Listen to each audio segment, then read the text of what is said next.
Hello mga guys, sis and bro. Nandito pala ako sa aking yard. Nagpahinga na muna ako. Medyo mainit na ngayon, pero gusto kong may matapos sa araw na ito.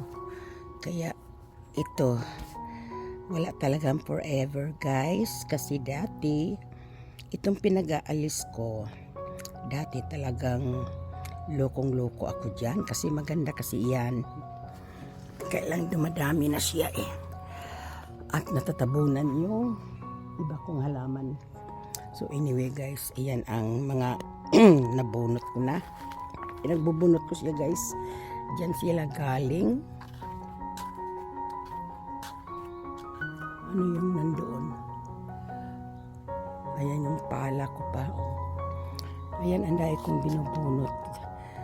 Ayokong utusan yung anak ko kasi mamaya kung ano pa ang mabubunot niya dyan, kasi pinaplano ko ang pagbunot ko guys diba?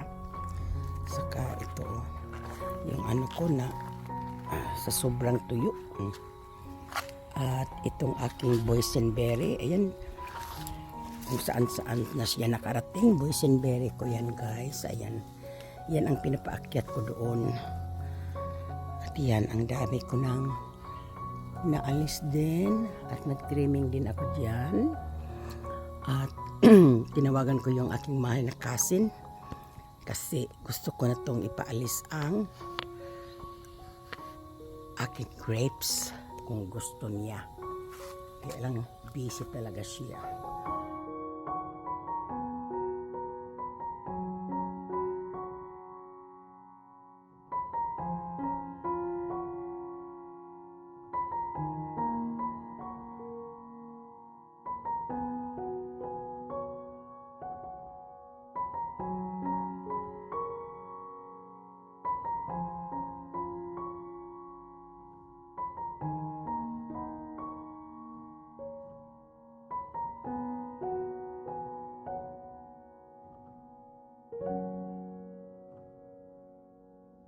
Ngayon, itong aking may mga na siya, mga bee, nag-umpisa ng bee sa mga fruit fly.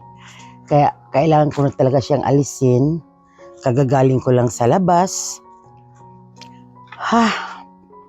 Trabaho ito guys, trabaho.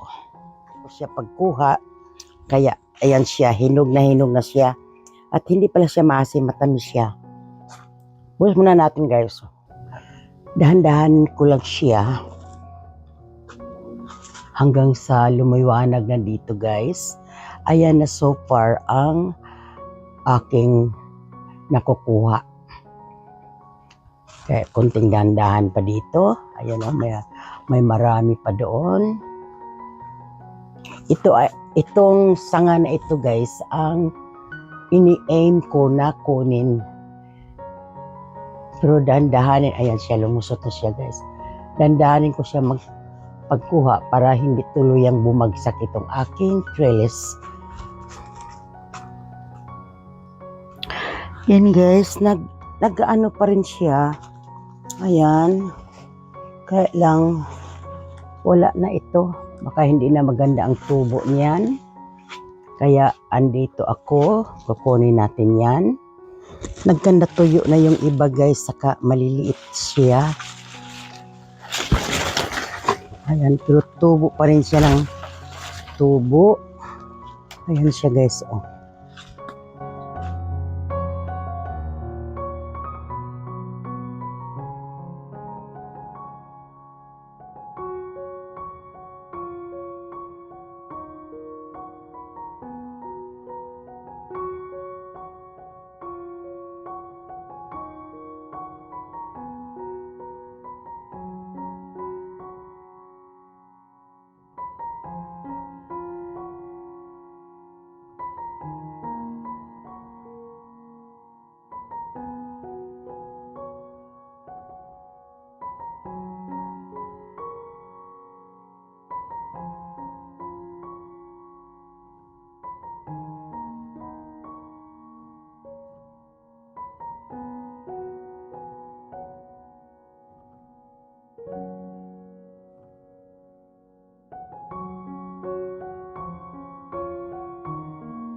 Yan na ang mga na-save up ko guys. Yan, marami yan siya.